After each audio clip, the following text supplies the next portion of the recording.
अस्सलाम वालेकुम गाइस, दोस्तों, विद्यार्थियों। आज काफ़ी दिन के बाद आपके इंतजार के बाद ये वीडियो बना रहे हैं। कुछ प्रॉब्लम्स क्रिएट हुई थी जिसकी बिना पर हम वीडियो आपके लिए डाल नहीं पा रहे थे। उसके लिए हम आपसे माजरत चाहते हैं, माफ़ी चाहते हैं। दोस्तों, इस चैनल के माध्यम से आप घर बैठे ही अच्छी तरह से इंग्लिश को आप सीख सकते हैं। और मैं आपसे ये गुजारिश कर रहा हूँ कि इस वीडियो को आप एक आध मिनट ना देखें, हमारी वीडियो हर एक वीडियो को पूरी देखें। अगर आप हमारी हर एक वीडियो को पूरी देखते हैं तो इंशाअल्लाह ने चाहा आप घर बैठे बहुत अच्छी इंग्लिश को सीख सकते हैं। मैं ये आपसे दावे के साथ कह रहा हूँ, लेकिन घमंड के साथ नहीं कह रहा, ना तकब्बुर के साथ बोल रहा हूँ। ठीक है, ये भी अपने विश्वास से कह रहा हूँ मैं कि अगर आप मेरी वीडियो को पूरी तरह से देखते हैं तो आप अच्छी इंग्लिश सीख सकते हैं। मैं आज इस वीडियो में आपको इट का प्रयोग लेकर के आया हूँ कि बहुत सारे हमारे विद्यार्थी होते हैं, वो उनको यही पता नहीं चलता है कि कहाँ इट का यूज़ करना है, कहाँ दिस का यूज़ करना है। आज हम इसी कन्फ्यूजन को दूर करते हुए, ठीक है, इस वीडियो को लेकर के आए हैं। और आप इस वीडियो को पूरी देखेंगे तो इंशाअल्लाह ने चाहा आप जो है इट का प्रयोग करना सीख जाएंगे। आप इस वीडियो को बहुत ध्यान के साथ देखें। मैंने आज ब्लैक बोर्ड पर इट का प्रयोग लेकर के आया हूँ, तो मैंने लिखा है यूज ऑफ इट, यानी इट का प्रयोग। मैंने यहाँ पहचान लेती है कि किस तरह के सेंटेंसों को हम इट से बनाते हैं। ठीक है, तो मैंने लिखा है समय संबंधी, मौसम संबंधी तथा ना लगी हुई क्रियाओं वाले वाक्यों को हम इट से बनाना शुरू करते हैं। जैसे मैंने उदाहरण लिखा है आज इतवार है। ठीक है, इसमें क्या दिया हुआ है, समय दिया हुआ है, इसमें इतवार, तो मैंने लिखा समय संबंधी वाक्य है ये। ठीक है, ऐसे ही कल सोमवार था, ठीक है, आज 10 तारीख है। तो इस तरह के सेंटेंस होते हैं, वो जो होते हैं समय संबंधी सेंटेंस कहलाती है। ठीक है, दूसरा मैंने लिखा है मौसम संबंधी। ठीक है, तो दूसरा सेंटेंस मैंने लिखा है इस समय सर्दी पड़ रही है। क्या पड़ रही है? सर्दी पड़ रही है। ठीक है, तो इसमें सर्दी का जिक्र हो रहा है यहाँ। ठीक है, तो ये कहता है मौसम संबंधी वाक्य। तीसरा सेंटेंस मैंने लिखा है मेरी घड़ी में 2 बजे है। ठीक है, इसमें भी समय दिया हुआ है, 2 बजे दिया हुआ, तो ये भी समय संबंधी वाक्य है। चौथा सेंटेंस लिखा गर्मी पड़ रही है। ठीक है, तो इसमें मौसम दिया हुआ है, मौसम संबंधी वाक्य। तो मैंने अभी ब्लैक बोर्ड पर 2 तरह के सेंटेंस ही लिखे, एक मौसम संबंधी, एक समय संबंधी। ना लगी क्रियाओं वाले वाक्यों को मैं बाद में आपको बताऊंगा। इसके बाद में सेंटेंस बनाने के बाद में किस तरह से हम इन सेंटेंसों को बनाते हैं। अब आप बहुत ध्यान से देखेंगे। सबसे पहले हम क्या करेंगे, इट लगाएंगे। पहले सेंटेंस की मैं अंग्रेजी बना रहा हूँ, उसका अनुवाद कर रहा हूँ। ठीक है, तो इट, आई टी, इट, इसको लगा दिया। अब सेंटेंस को हम उल्टा बनाते हुए चलेंगे। ठीक है, इट के बाद है लिखा हुआ है कि अंग्रेजी लगाएंगे इज, उसके बाद लगा इतवार है, लगाएंगे संडे। जितने भी दिन के नाम है, महीनों के नाम है, या किसी व्यक्ति का नाम है, ध्यान रखना है आपको, सभी ऐसे नामों को हम कैपिटल लेटर से शुरू करते हैं, यानी बड़े अक्षर से। अंग्रेजी में 2 तरह के अक्षर पाए जाते हैं, कैपिटल लेटर और स्मॉल लेटर। कैपिटल लेटर का मतलब होता है कैपिटल लेटर का या बड़े अक्षर, जो ABCD आती है, कैपिटल ABCD। और स्मॉल लेटर्स का मीन्स होता है छोटे अक्षर, जो छोटी ABCD आती है। ठीक है, तो ये मैंने आई लिखा है, ये कैपिटल लेटर में है, और ये लिखा हुआ है ये स्मॉल लेटर में है। ठीक है, ये सारे स्मॉल लेटर हैं। तो मैं ये लिख रहा हूँ संडे, ये दिन का नाम है, दिन के नाम, महीने के नाम, ये सारे नाम जो होते हैं, किसी व्यक्ति का नाम है, किसी स्थान का नाम है, सारे नामों को हम कैपिटल लेटर से ही शुरू करते हैं। या किसी विषय वगैरह का नाम आ जाए, हिंदी, इंग्लिश, मैथ, इनको भी हम कैपिटल लेटर से ही बनाते हैं। तो मैं संडे लिख रहा हूँ SUN और DAY, संडे।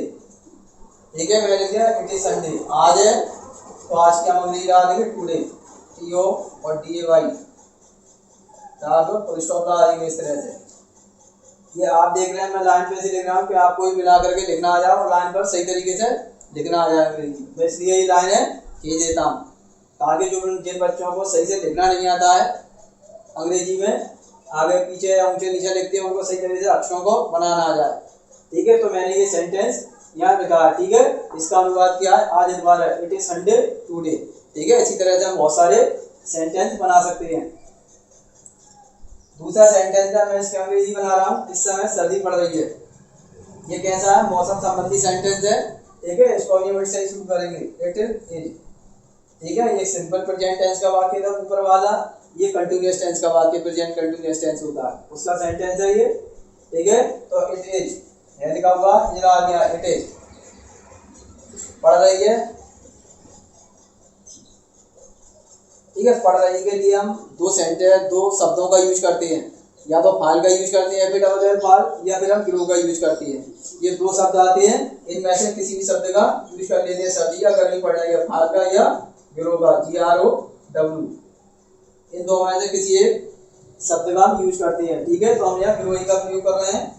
ठीक है, GROW और ING रहा रही लगी, इसलिए ING जोड़ी। ठीक है, तो कंटिन्यूअस टेंस के बारे में इसको जानकारी तो सब पता होता है, ING जो लग जाती है वहाँ रहा रही हो जाता है मीन्स। तो यहाँ हो गया इट इज ग्रोइंग। ठीक है, सर्दी की रहेंगे हम कोल्ड, सर्दी के लिए कोल्ड का यूज करते हैं, तो इट इज ग्रोइंग कोल्ड, सर्दी पड़ रही है। ठीक है, इस समय के लिए। ठीक है, एट का प्रयोग कर सकते हैं और इनका प्रयोग कर रहे हैं, इन दिस टाइम, इस समय में। ठीक है, एट का और इनका प्रयोग कहाँ करते हैं या हमारी अगली वीडियो में देखेंगे, वहां इसका डिफरेंस बताएंगे हम। अब तीसरा सेंटेंस है, लिखा मेरी घड़ी में 2 बजे है। ये समय संबंधी वाक्य है। ठीक है, समय दिया हुआ है 2 बजे, तो ये समय संबंधी वाक्य, इसको भी हम सही बनाएंगे। ठीक है, इट इज। तीसरा सेंटेंस इट इज। ठीक है, 2 o'clock, हम लिखते हैं 2 कॉमा ऐसा करके ओला कॉमा आती है, इस तरह से हम ध्यान दें विद्यार्थी। ठीक है, कॉमा आएंगे इस तरह से ओ के ऊपर, और यहाँ कॉमा आती है ऐसे लाइन पे, और उसके बाद क्लॉक लगेंगे, 2 o'clock, CLOCK क्लॉक होता है। ठीक है, मेरी घड़ी में। ठीक है, यहाँ अपवाद ये है कि इनकी जगह हम बाई का प्रयोग करते हैं। इसका मीन्स ये होता है कि मेरी घड़ी के द्वारा इस समय 2 बजाया जा रहा है, यानी 2 बजे मेरी घड़ी के द्वारा। ठीक है, तो मैं की जगह हम यहाँ बाई का यूज करते हैं। ठीक है, तो ये अपवाद मान लीजिए आप, हर एक भाषा में कुछ ना कुछ अपवाद होते हैं, एग्जाम्पशंस होती हैं। ठीक है, तो माई बात, उसके बाद में मेरी घड़ी की हम अंग्रेजी लगा देंगे, ये फुल स्टॉप लगा देंगे।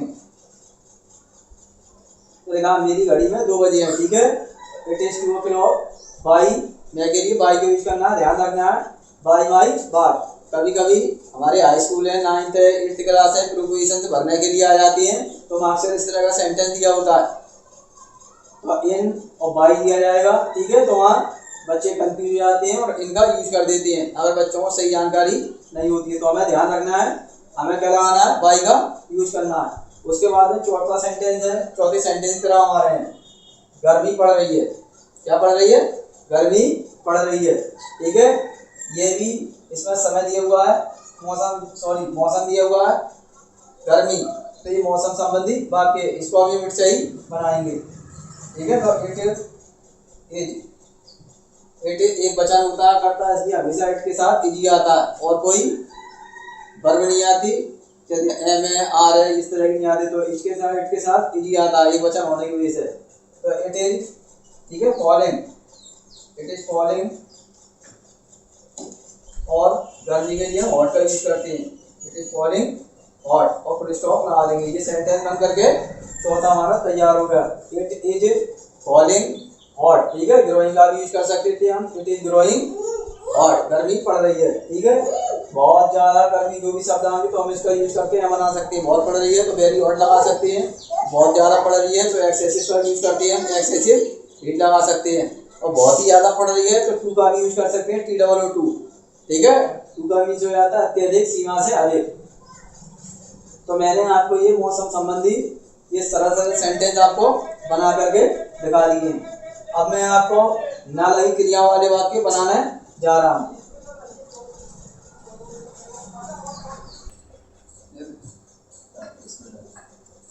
मैंने देखिए नालायक क्रिया वाले वाक्य इस पर सेंटेंस लिखे। पहला सेंटेंस लगा झूठ बोलना पाप है यानी गुनाह है, और दूसरा सेंटेंस लिखा है मैंने चोरी करना बुरी बात है, ये भी नालायक क्रिया है। ये दिख रही है आपको नालायक क्रिया है, ध्यान दें, ठीक है। सब जगह नालायक लग करके आया नालायक क्रिया है। तीसरा किसी को धोखा देना, ये देखिए ध्यान से, नालायक क्रिया है, अच्छी बात नहीं है, ठीक है, तीसरे सेंटेंस में। चौथे में बताया गरीबों की मदद करना, नालायक क्रिया आ गई, ठीक है। अमीरों का फर्ज है, क्या ये अमीरों का फर्ज यानी कर्तव्य है उनका, ठीक है।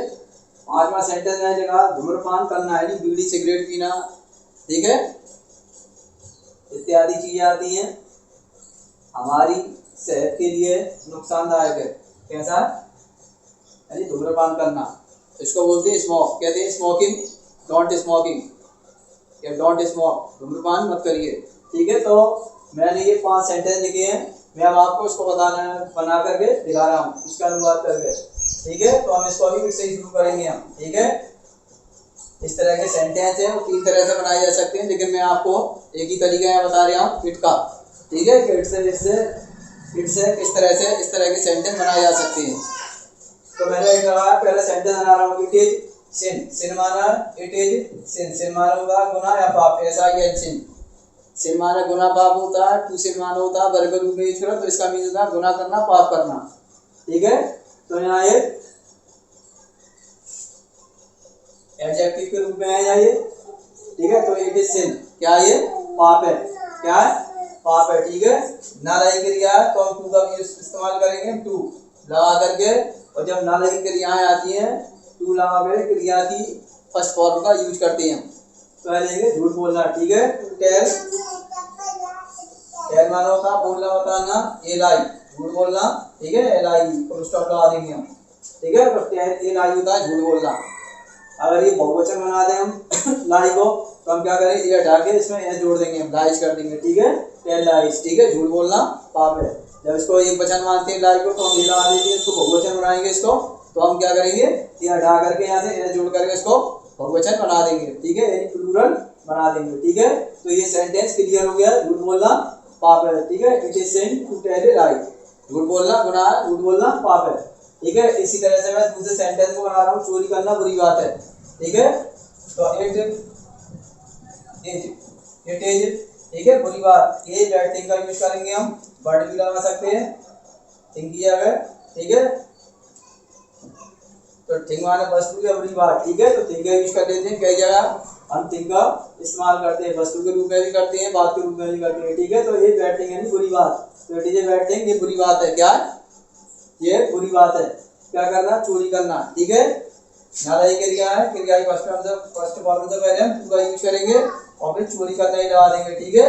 चोरी करने की अंग्रेजी जो होती है वो थीव होती है, THIE और VE, जो होता है थीव मीन्स होता है चोरी करना, ठीक है। तो it is a bad thing to thieve, चोरी करना बुरी बात है, ठीक है। ये तो ये दूसरे सेंटेंस की अंग्रेजी बन गई, ठीक है। इसी तरीके से आप बहुत सारे सेंटेंस यूज कर सकते हैं, ठीक है। उसके लिए आपको वोकैबुलरी यानी मीनिंग से याद होना बहुत जरूरी है। तीसरा सेंटेंस बना रहा हूँ, किसी को धोखा देना अच्छी बात नहीं है, ठीक है। नेगेटिव सेंटेंस आ रहा है, दोनों सेंटेंस है ये अफर्मेटिव थे, ये तीसरा सेंटेंस आ रहा है नेगेटिव, ठीक है। तो इट इज नॉट, अगर नॉट आएगा तो हम ये जवाब के बाद नॉट लगाते हैं, ये हम सभी जानते हैं, ठीक है। तो मैंने यूज करा है इज इट नॉट, ठीक है, अच्छी बात, a good thing, good thing, अच्छी बात के लिए हम गुड का प्रयोग करेंगे, बैड बात के लिए बुरी बात के लिए बैड का यूज करेंगे हम, यानी अच्छी बात के लिए गुड थिंग और बुरी बात के लिए बैड थिंग का यूज करेंगे, ये हो गया। यानी यहाँ से it is not a good thing, ठीक है, ये अच्छी बात नहीं है किसी को धोखा देना, ठीक है। धोखा देने की लगा देंगे टू, डिसीव मीन्स होता है धोखा देना, DE और CEI और VE, ठीक है। किसी को लिखा है तो किसी के लिए लगाएंगे हम संबंध का यूज करेंगे, somebody या someone, someone, किसी को धोखा देना अच्छी बात नहीं है। आपको मैं एक जानकारी और यहाँ दे दूं, सी के बाद जब भी ई आएगी क्या आती है, सी के बाद जब भी ई आती है, ठीक है, तो सी सादी आवाज देती है, ये कैसी आवाज देती है, जब भी ये सी के बाद कहीं भी कहे सी के बाद आया तो सी सादी आवाज देगी, ठीक है। और सी के बाद और कुछ आया अगर कोई वर्ड आता है तो फिर ये, या कोई लेटर आता है सॉरी, तो ये का की आवाज देती है। फिर ये कैसी आवाज देगी? का की आवाज देगी। ठीक है, ध्यान रखना हम लोगों का स्पीलिंग है।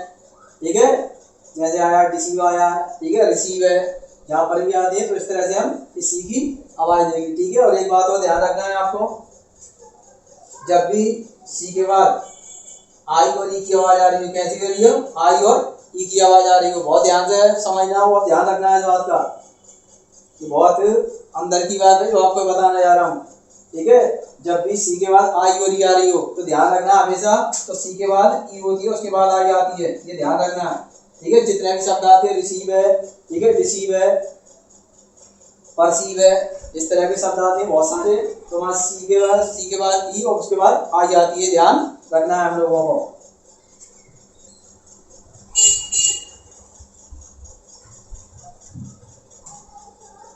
ये वीडियो चल रही है, आप देख रहे हैं, आपसे गुजारिश है कि वीडियो को पूरा देखें, और हमें बहुत मेहनत लगती है आपको वीडियो तक डालने में, इसलिए आप हमारा भी ध्यान रखते हुए चैनल को सब्सक्राइब करें, ठीक है, लाइक करें। मैं अब तीसरे सेंटेंस की आपको अंग्रेजी बना कर दिखा रहा हूँ। ठीक है, गरीबों की मदद करना अमीरों का फर्ज है। क्या फर्ज है? कर्तव्य है। ठीक है, तो हम ये चौथा सेंटेंस है, चौथे सेंटेंस की हम अंग्रेजी बना रहे हैं। ठीक है, तो इट इज उल्टी बनाते हुए चलेंगे। ठीक है, it is a duty, duty वाला होता है फर्ज। क्या होता है? फर्ज, कर्तव्य। ठीक है, ऑफ द रिच, कलामी ऑफ द रिच। जब किसी हम एडजेक्टिव से पहले द लगा दें तो उस व्यक्तियों के समूह को बताता है। क्या करता है? उस समूह के व्यक्तियों को बताता है। तो द रिच लगा दिया अमीर लोग, द पुअर लगा दें गरीब लोग, ठीक है, द टॉल लगा दें लंबे लोग, द शॉर्ट लगा दें तो नाटे लोग। बात आ रही है समझ में? तो मैंने इसलिए द का यूज करा है। ठीक है, यानी अमीरों का। ठीक है, तो it is a duty of the rich, यानी अमीर लोगों का ये फर्ज है। ठीक है, टू मदद करना, ना लेके दिया है, टू का प्रयोग करेंगे, टू हेल्प, ऐसी एल ऑफ पी हेल्प। ठीक है, गरीबों की, तो यहाँ भी काम दा का प्रयोग करेंगे, दा पुअर यानी गरीब लोगों का, या गरीबों से मतलब है गरीब लोगों की। ठीक है, तो it is a duty of the rich and to help the poor. ठीक है, यानी गरीबों की मदद करना अमीर लोगों का फर्ज है, क्या है? कर्तव्य है। उसके बाद में हमें पांचवा सेंटेंस बना करके आपको दिखा रहा हूँ। ठीक है, इट इज, मैंने इसका इस्तेमाल करा। ठीक है, जब मैं हार्मफुल का प्रयोग करूँ या नैतिक तरीका, ठीक है, तो यह नैतिक तरीका यूज कर रहा हूँ मैं।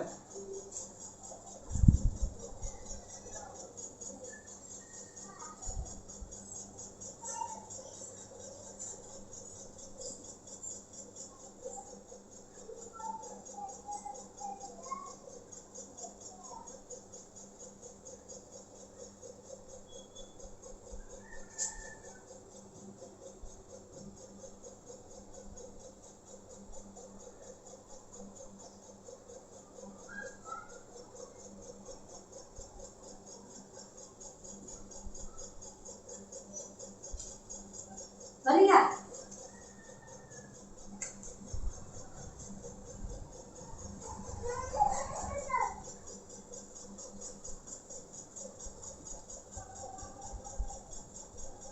तो मैंने लिखा है इट इज नेसेसरी। ठीक है, नेसेसरी टू का यूज करें, टू अवर हेल्थ। ठीक है, यानी हमारे किसके लिए? स्वास्थ्य के लिए। हेल्थ माने स्वास्थ्य, तंदुरुस्ती होता है, तंदुरुस्ती के लिए ये लिखा मैंने, हमारी स्वास्थ्य के लिए। ठीक है, नेसेसरी माने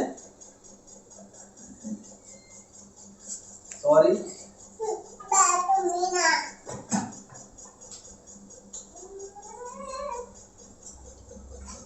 यहाँ हार्मफुल का यूज करेंगे। ठीक है, हार्मफुल, कैसी आ रहे हैं, हार्मफुल मतलब नुकसानदायक। ठीक है, उसके बाद में हम इसके लिए फॉर का इस्तेमाल करेंगे। ठीक है, के लिए यहाँ पर फॉर। ठीक है, it is harmful for our health. ठीक है, टू स्मोक, चला आगे हम to smoke, S M O और के स्मोक, फुल स्टॉप लगा देंगे। ठीक है, एस एम ओ के। ठीक है, तो it is harmful for our health to smoke. ठीक है, धूम्रपान करना हमारे क्या तंदुरुस्ती के लिए कैसा है? लाभदायक, नुकसानदायक है, कैसा? हानिकारक है, नुकसानदायक है। ठीक है, तो ये सेंटेंस क्या क्लियर हो जाते हैं। अब आगे हम एक आध 2 मिनट